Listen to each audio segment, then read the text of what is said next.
नमस्कार बंधुओं, स्वागत है आप सभी का श्री प्रभुवाणी चैनल में। आज इस वीडियो में हम आपको साल 2025 षटतिला एकादशी से जुड़ी संपूर्ण जानकारी प्रदान करेंगे, जैसे कि षटतिला एकादशी कब है, पूजा के लिए शुभ मुहूर्त क्या है, पूजा विधि क्या है और इस व्रत से जुड़े कुछ महत्वपूर्ण नियम। साथ ही साथ अंत में श्रवण करेंगे षटतिला एकादशी से जुड़ी पौराणिक प्रचलित व्रत कथा का। तो चलिए बिना किसी देरी किए वीडियो को शुरू करते हैं। किंतु उससे पहले यदि आप हमारे चैनल पर नए हैं तो कृपया कर इसे लाइक, शेयर एवं सब्सक्राइब करना ना भूलें। बंधु, शास्त्र के अनुसार माघ माह के कृष्ण पक्ष में आने वाली एकादशी को ही षटतिला एकादशी के नाम से जाना जाता है। इस दिन व्रत रखने का बड़ा पुण्य माना गया है। धार्मिक मान्यता है कि षटतिला एकादशी का व्रत करने से हजारों वर्ष की तपस्या से अधिक फल मिलता है। साथ ही जो भी इस दिन तिल का 6 तरह से उपयोग करता है उसे कभी भी धन की कमी नहीं होती। इस दिन भगवान विष्णु जी का तिल से पूजन करने पर सभी मनोकामनाएं पूर्ण होती हैं। आइए अब जान लेते हैं षटतिला एकादशी तिथि एवं शुभ मुहूर्त के बारे में। तो बंधुओं, इस साल यह एकादशी 25 जनवरी यानी कि शनिवार के दिन है। आप नोट कर सकते हैं कि एकादशी तिथि प्रारंभ होगी 24 जनवरी रात 7:25 पर और इसका समापन होगा अगले दिन यानी कि 25 जनवरी रात 8:31 पर। बंधु, व्रत पारण यानी कि व्रत को तोड़ने के लिए शुभ मुहूर्त है 26 जनवरी सुबह 6:38 से लेकर सुबह 8:59 तक। आइए अब जान लेते हैं षटतिला एकादशी पूजा विधि। तो बंधु, इस दिन प्रातःकाल स्नान कर आप व्रत का संकल्प लें और सूर्य देव को अर्घ दें।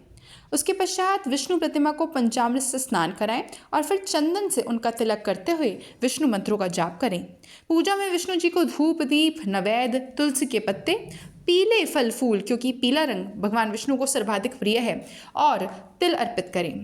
अंत में एकादशी व्रत कथा, जिसका श्रवण मैं आपके समक्ष कुछ ही क्षणों में करूंगी, वह करें और आरती करें। फिर द्वादशी को व्रत का पारण करें।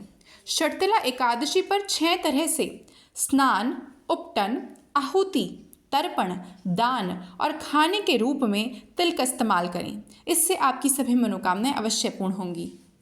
आइए अब जान लेते हैं एकादशी व्रत से जुड़े कुछ महत्वपूर्ण नियम। तो बंधुओं, धार्मिक मान्यता अनुसार इस एकादशी पर तिल से स्नान और तिल का उपटन लगाना चाहिए। इस दिन पूजा में किसी न किसी रूप से आपको तिल का प्रयोग अवश्य करना है। एकादशी व्रत में आपको सात्विक भोजन ग्रहण करना है, यानी कि तामसिक भोजन जैसे कि प्याज, लहसुन, अदरक, इन सबके सेवन से बचना है। और पारण के दिन सामर्थ्य अनुसार ब्राह्मण तथा ज़रूरतमंद को अवश्य दान दें। इस दिन आपको चावलों का सेवन नहीं करना है और तुलसी में जल और तुलसी के पत्ते तोड़ना भी वर्जित है। एकादशी के दिन आपको बाल, नाखून, दाढ़ी, मूंछ इत्यादि नहीं बनवाने चाहिए। आइए अब श्रवण कर लेते हैं एकादशी व्रत से जुड़ी महत्वपूर्ण व्रत कथा। तो बंधु, व्रत कथा अनुसार एक समय नारद मुनि भगवान विष्णु के धाम बैकुंठ पहुंचे। वहां उन्होंने भगवान विष्णु से षटतिला एकादशी व्रत के महत्व के बारे में पूछा। नारद जी के आग्रह पर भगवान विष्णु ने बताया कि प्राचीन काल में पृथ्वी पर एक ब्राह्मण की पत्नी रहती थी। उसके पति की मृत्यु हो चुकी थी। वह मेरी अनन्य भक्त थी और श्रद्धा भाव से मेरी पूजा अर्चना किया करती थी। एक बार उसने 1 महीने तक व्रत रखकर मेरी उपासना की। व्रत के प्रभाव से उसका शरीर तो शुद्ध हो गया, परंतु वह कभी ब्राह्मण एवं देवताओं के निमित्त अन्न दान नहीं करती थी। इसलिए मैंने सोचा कि यह स्त्री बैकुंठ में रहकर भी अतृप्त रहेगी। अतः मैं स्वयं एक दिन उसके पास भिक्षा मांगने गया। जब मैंने उससे भिक्षा मांगने की याचना की, तब उसने एक मिट्टी का पिंड उठाकर मेरे हाथों पर रख दिया। मैं वह पिंड लेकर अपने धाम लौट आया। कुछ समय बाद वह देह त्याग कर मेरे लोक में आ गई। वहां उसे एक कुटिया और आम का पेड़ मिला।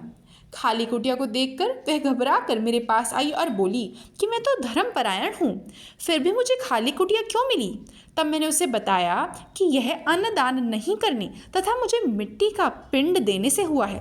मैंने फिर उसे बताया कि जब देव कन्याएं आपसे मिलने आएं, तब आप अपना द्वार तभी खोलना जब तक वे आपको षटतिला एकादशी के व्रत का विधान न बताएं।